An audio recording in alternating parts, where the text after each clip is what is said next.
Shikues të nderuar, jemi rikthyer në studio. Kohët e fundit shoqëria shqiptare po përballet me një fenomen tragjik. Vetvrasjen teksa rasti më i fundit është një 17 vjeçar në Gjirokastër, vetëm disa ditë pak javë para se të vetvritej një 17 vjeçare në po të njëjtën zonë në Gjirokastër. Për të diskutuar rreth këtij fenomeni që po prek shoqërinë shqiptare, do të kem një lidhje në Skype me psikologen Manjola Daçi.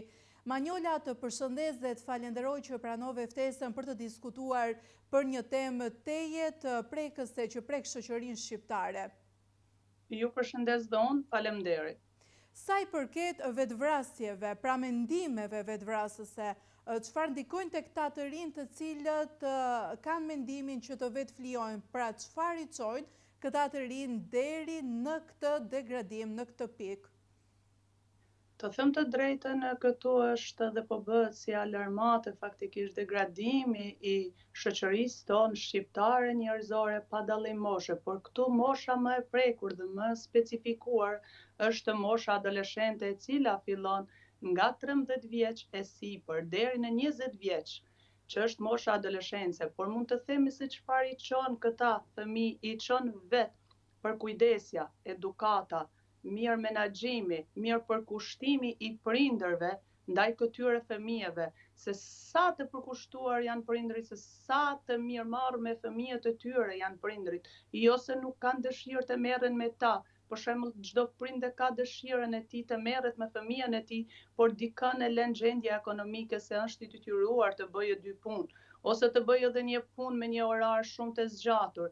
Dhe ku është përkujdesja këtyre fëmijëve?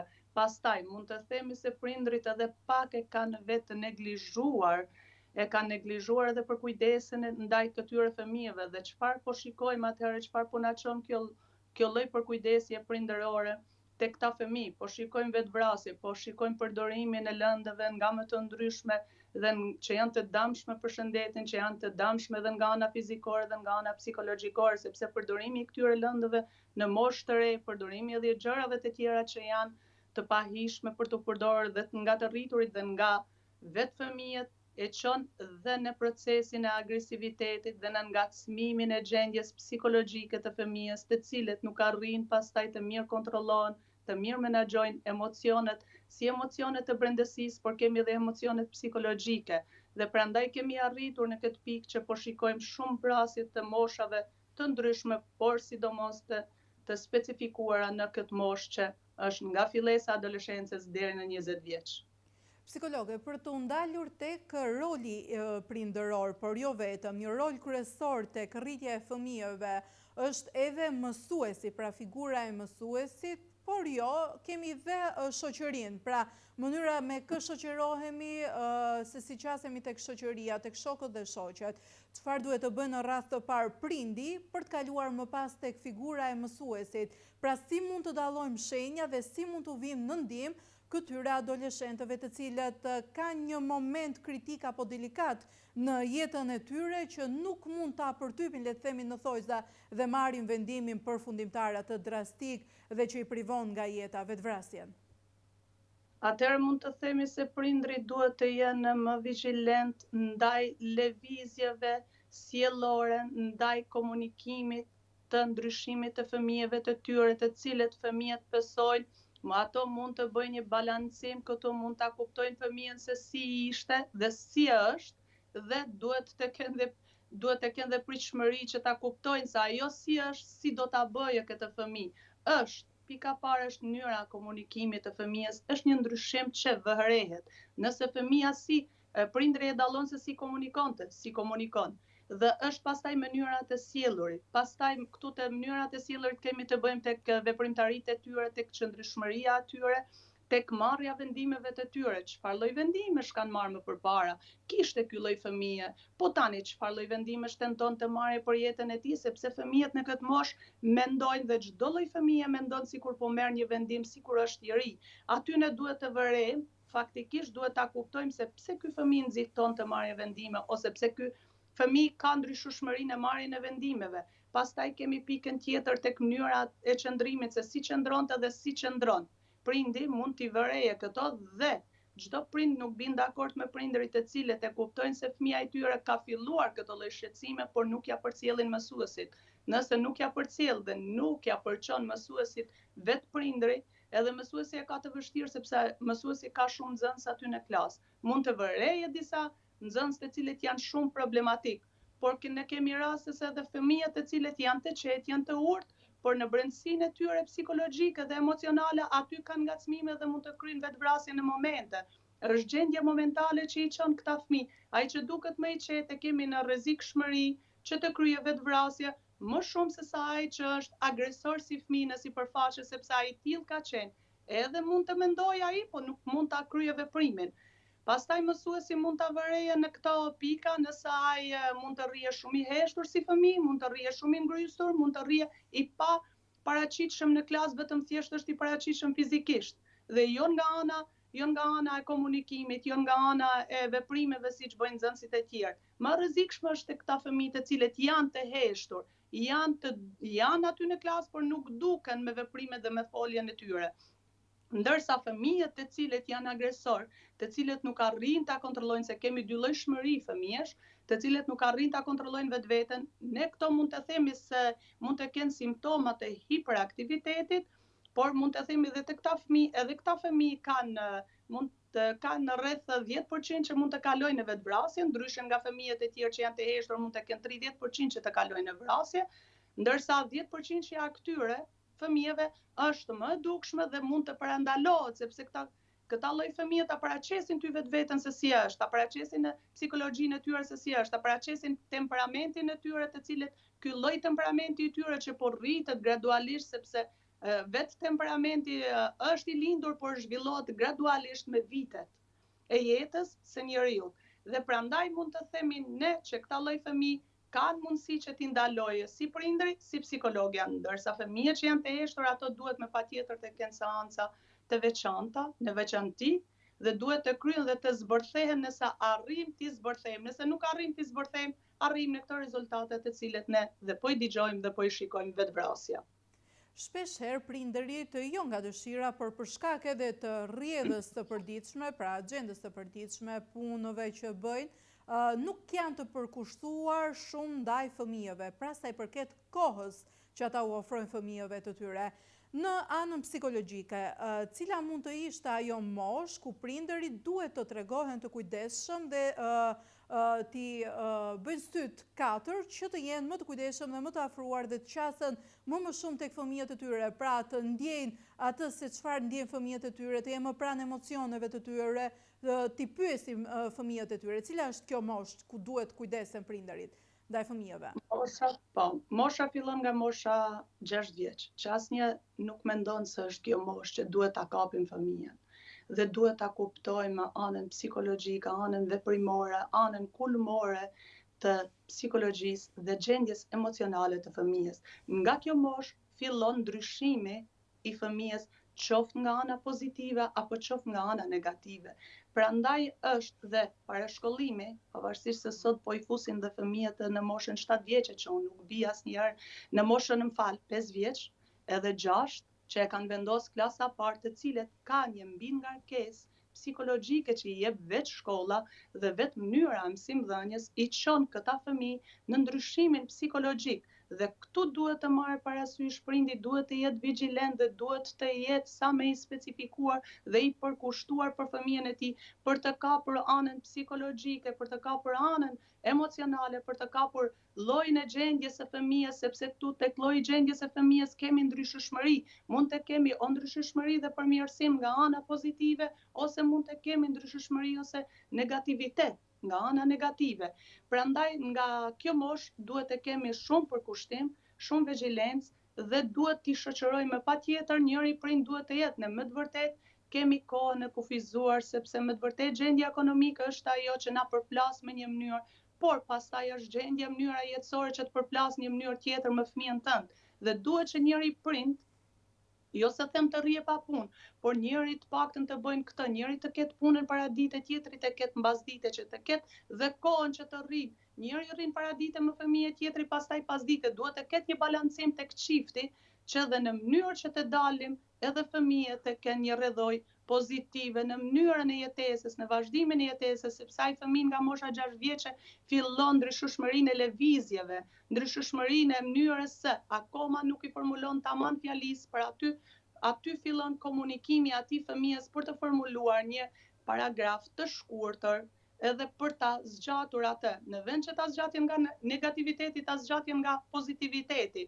Kjo është mosha që është më delikate për fillesat e problemeve, qoftë psikologjike, qoftë emocionale që i prekin fëmijët shumë. Pastaj vjen duke u rritur mosha. Pak më herët më preket temën e bullizimit, pra bullizimin e të rinjve që ndodh kryesisht më the në moshën e adoleshencës.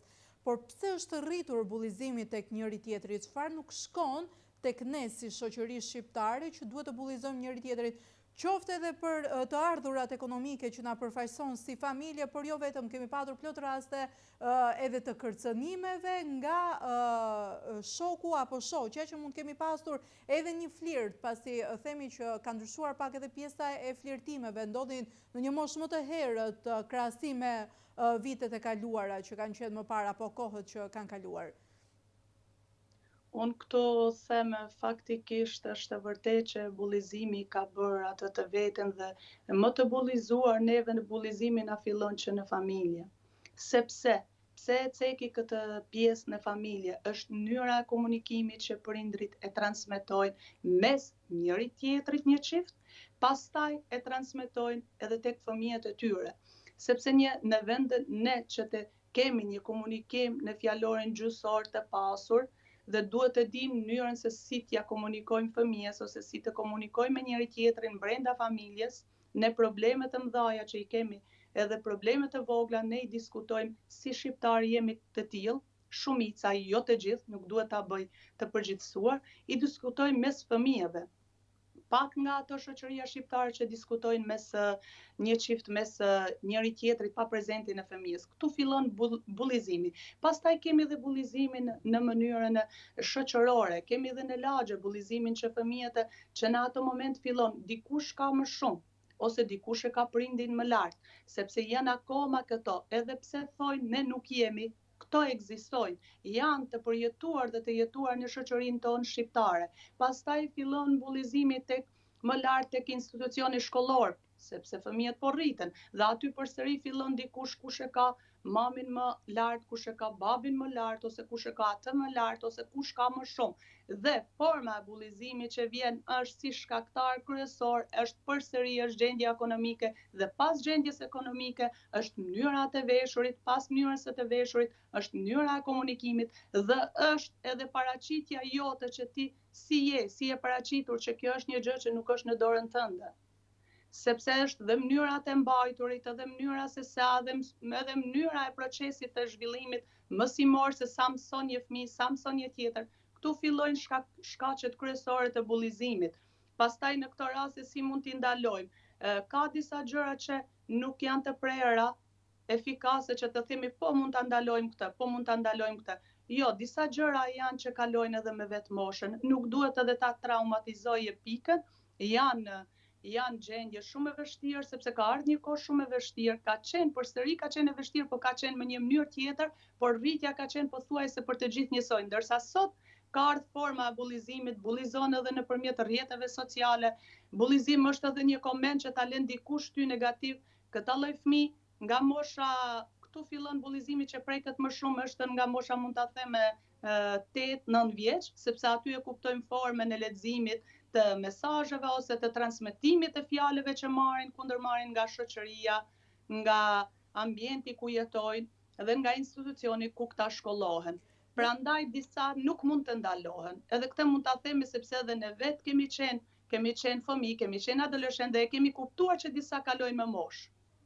Nëse do ndalemi tek rrjetet sociale, sot nuk ka asnjë të ri që ka një rrjet social. Pra të gjithë masa ka në përdorim një rrjet sociale. Ndikojnë këto rrjete sociale pra lundrimi në to për të menduar për vetvrasjen, qoftë edhe nga përmbajtja e rrjeteve sociale duke parë që dikush ka diçka që ne nuk e kemi?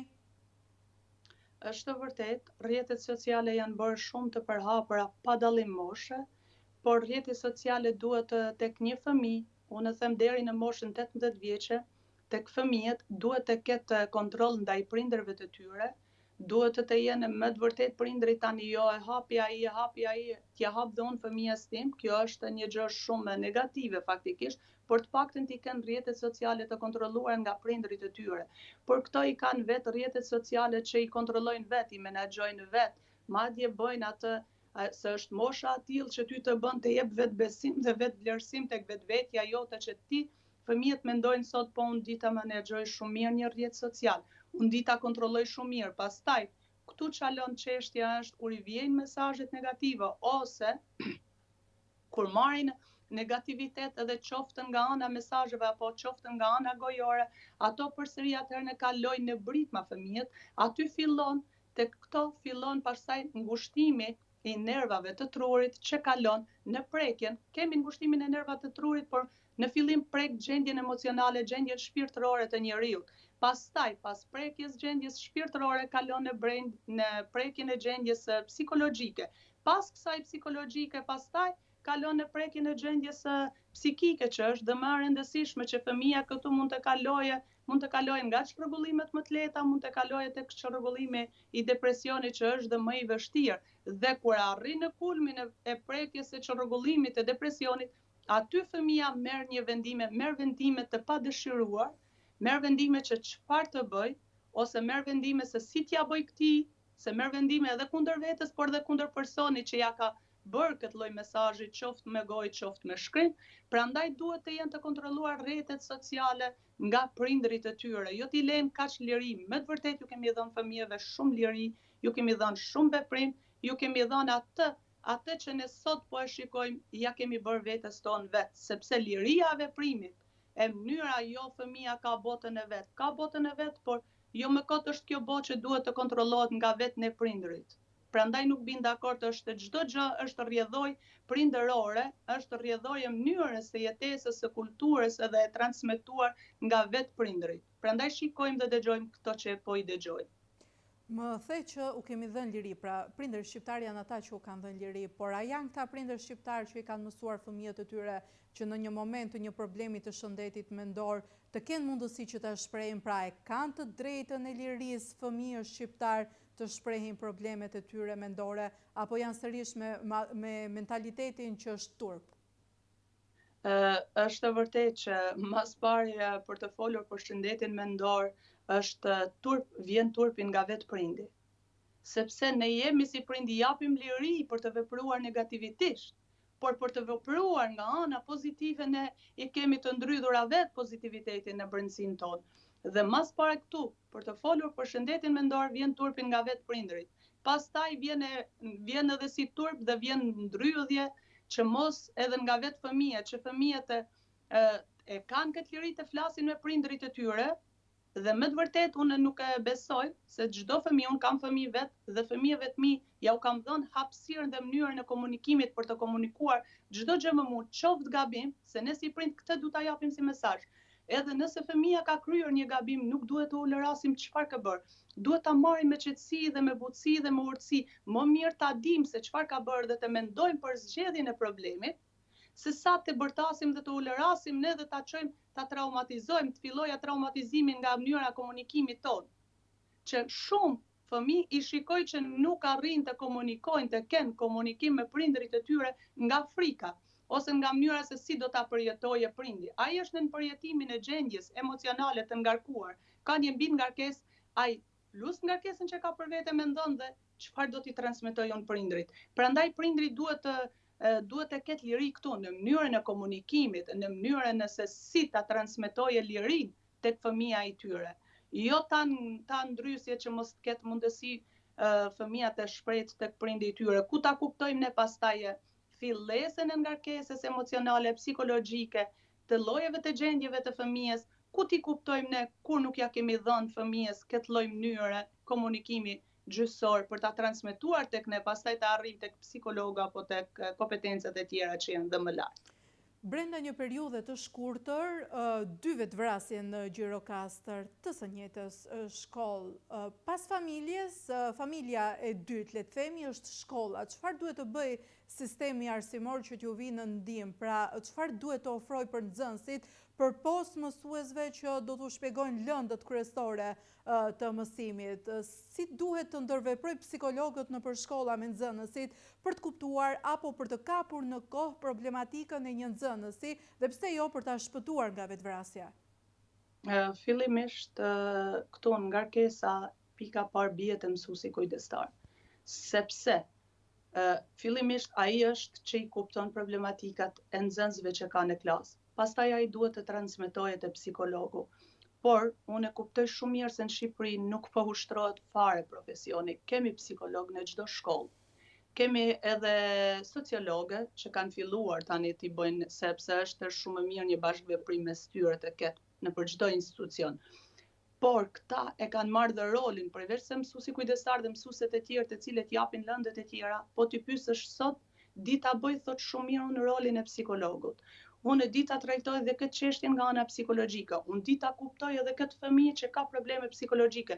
Ti më të vërtet mund të arrish ti kuptosh ato gjëra, po nuk arrin ti specifikosh dhe ti transmetosh në mënyrën psikologjike. Pastaj psikologu e ka bërë të rrugës mënyrën e trajtimit të profesionit që ka, sepse ka një ngarkesë shumë të madhe, po ta kuptojë psikologu vetë, ka një ngarkesë shumë të madhe në mënyrën e transmetimit të profesionit që ai apo ajo ushtron në çdo lloj institucioni, këtu në këtë rast në institucionin shkollor. Duhet ta ushtroje, duhet të shkojë, unë kam thënë shpesh edhe në për intervistet e tjera, pse mos të kemi seanca në grup. Psikologu nuk ka mundësi t'ja bëje të gjithë shkollës seanca individuale, po ka mundësi të bëje çdo javë në për çdo klasë të bëje ndonjë seancë në grup dhe të ushtroje pyetjet në grup dhe ta kuptoje se cilin nga fëmijët, sepse psikologu vetë e nuhat, nëse nuk e kupton e nuhat, ka nuhatjen psikologjike që e kupton se një fëmijë ka probleme ose edhe nëse ki gabuar, ti merre nëse të duket ai fëmijë me probleme, merre dhe tërhiqe atë lloj fëmijë në çdo lloj klase dhe pastaj vazhdoje seancat individuale. Por nuk e ushtrojnë profesionin, nuk jam e kënaqur fare me psikolog, edhe nuk jam e kënaqur dhe me mënyrën e trajtimit nga ana psikologjike që ju japin fëmijëve në për çdo lloj shkolla institucionale. Nuk më pëlqen shumë sepse nuk ka shumë kushtim rëndësie. Nëse ke një thirrje apo një mesazh, cila mund të ishte ajo për të gjithë adoleshentët, të cilët në këto momente kanë një lloj pakënaqësie apo kanë një lloj mundimi që i çon drejt mendimit të vetvrasjes, pra janë në momente kritike të jetës së tyre. Cila do të ishte ajo, Manjola, si psikologe, por jo vetëm, edhe si nën e fëmijëve të tuaj, 2 fëmijëve të tu? 3 kam faktikisht. Po. Edhe unë ju bëj thirrje, në këtë lloj mënyre. Bëj thirrje nisin nga prindrit. Ju them prindërve të jeni vigjilent sa më shumë ndaj fëmijëve të tu. Dhe të jeni vigjilent që t'i leni dhe të komunikoni qoftë negativitetin që e kanë bërë apo qoftë pozitivitetin. Dhe t'ju jepni hapësirë fëmijëve dhe t'i mësoni fëmijët se të flasin, të komunikojnë së pari me ju, pastaj dhe me kompetentat e tjerë që gëzojnë këtë profesion, të komunikojnë për nga ana shëndetit mendor, qoftë edhe sa do i vogël të ketë problemi, është mirë ta transmetojë edhe ta komunikojë me prindrit e tyre. Ndërsa adoleshentëve ju them, çdo gjë do të kalojë, është mosha më e bukur, është mosha e lulës së rinisë ku fillon dhe lulja. Aty është, nuk duhet të traumatizohen, duhet thjesht të ruajnë pak qetësinë emocionale dhe psikologjike dhe duhet që të flasin sa më shumë me prindrit e tyre. Pastaj prindrit janë ata të cilët vendosin se ku dhe si, çfarë do të bëjnë me fëmijët e tyre. Dhe pse jo të flasin dhe mas prindrit vjen dhe mësuesja kujdestare, të flasin dhe me mësuesen kujdestare.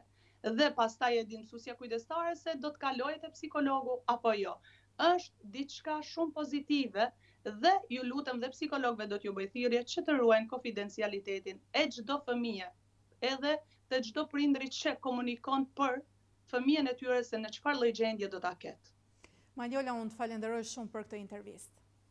Ju falenderoj dhe unë. Shikues të nderuar, ishim deri në këto momente me Manjola Dacin, psikologe, me të cilën diskutuam rreth ngjarjeve të fundit, vetvrasjes së adoleshentëve në këto ditë të fundit, konkretisht 2 ngjarjeve të regjistruara në Gjirokastër. Me Manjolën diskutuam për këshilla, por jo vetëm, edhe mënyrën se si prindërit, mësuesit, por jo vetëm, edhe ne si shoqëri të qasemi pranë atyre që ka nevojë qoftë edhe për një fjalë të ngrohtë dhe të ëmbël për t'i nxjerrë nga situata. Në këto momente kalojmë në një hapësirë publicitare.